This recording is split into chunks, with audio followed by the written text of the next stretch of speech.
காத்தாடியா? போய் பேசாமல் உட்காடுறா. இந்த வெயில் நேரத்தில் உனக்கு நான் போய் காத்தாடி வாங்கிட்டு வரேன். அப்புறமா பேப்பரில் செஞ்சு தரேன் போ. ஏய், இப்போ காத்தாடி எங்கே இருக்கே? போ போய் உட்கார். எப்பா திரும்ப திரும்ப கேட்டு டென்ஷன் பண்ணாத போ.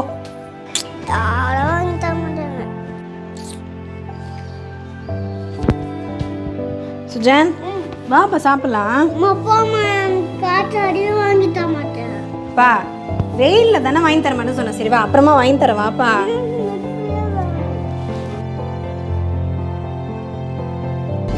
சுஜான் என்னப்பா சோகமா இருக்கு?